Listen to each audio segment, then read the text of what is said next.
A major earthquake has hit eastern Afghanistan, with the Taliban government's interior ministry saying at least 600 people have been killed.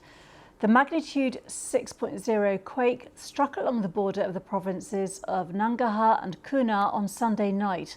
The epicenter is in a remote mountainous area, making relief operations extremely difficult.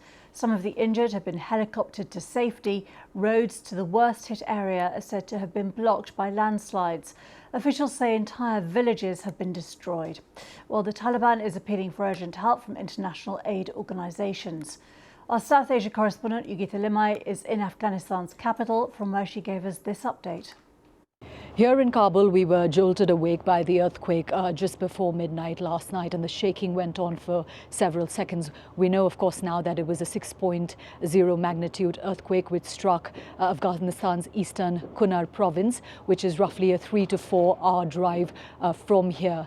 We have been told from several sources and from the Taliban government as well that there is large-scale destruction in the area. The Taliban government is saying that they've heard that there are villages that have been completely destroyed and that masses of people are feared trapped under the rubble. But this is mountainous terrain. It's extremely challenging to reach even in the best of times.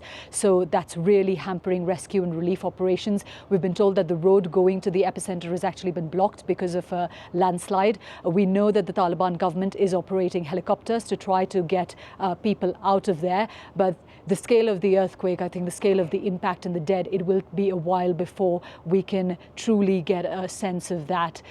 This region, again, mountainous terrain, very, very difficult to access. So any kind of rescue operations are going to be extremely slow moving. And further, what's happened is literally through the night and early into this morning, we've had more aftershocks as well. The earthquake is hitting Afghanistan at a time when this country is already grappling with severe drought in more than half of its provinces, and it's experiencing what the UN describes as an unprecedented crisis of hunger. The biggest medical facility close to the epicenter of the earthquake is the Islamabad Regional Hospital in the Nangarhar province. And we've been there last year. And even then, when it wasn't dealing with a disaster, it was completely overstretched. More than 1,000 people just waiting in the complex to try to see a doctor, to try to get some kind of treatment. It is really going to struggle to cope with hundreds more who are being brought in injured because of the earthquake. Yugita Limai there. With me is our news correspondent Aruna Iyengar. Aruna, just tell us the latest in terms of the information that we're getting.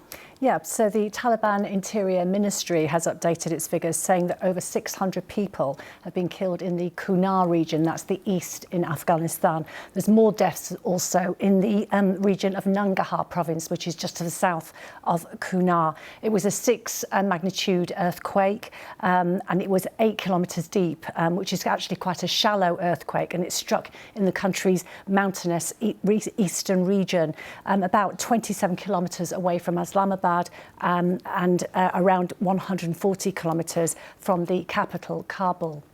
And the history of the earthquakes in this area? Yeah, Afghanistan is prone to earthquakes. Particularly in the Hindu Kush mountain range, which is where the Indian and Eurasian tectonic plates meet. A series of earthquakes last year in the west of the country killed around 1,000 people. It shows the vulnerability of Afghanistan to earthquake activity. Also, the infrastructure in the country doesn't help. Many of the houses are made of earthen materials, which means that they're really fragile and are vulnerable. They can collapse on top of people in earthquake situations.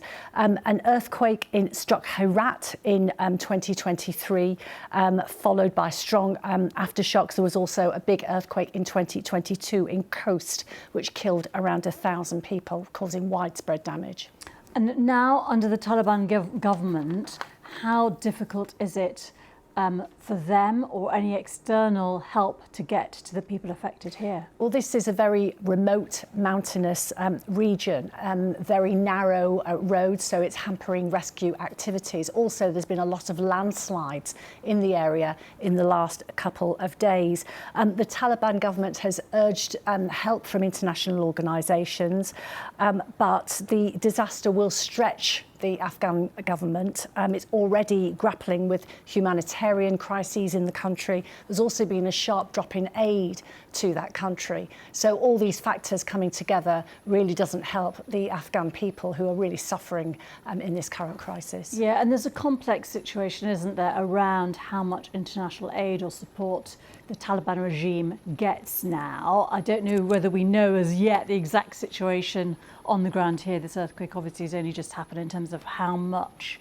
international help is likely to come in and from where. Yeah, I mean, many countries pulled back on their aid to the Taliban regime following, you know, the crisis in Afghanistan in the last couple of years. So it's been already the country was grappling with that. The Taliban has been, you know, kind of installed only in the last couple of years. So the problems now will be how can they elicit those aid requests that they're asking for now, and how willing are other governments going to be to provide aid to that country.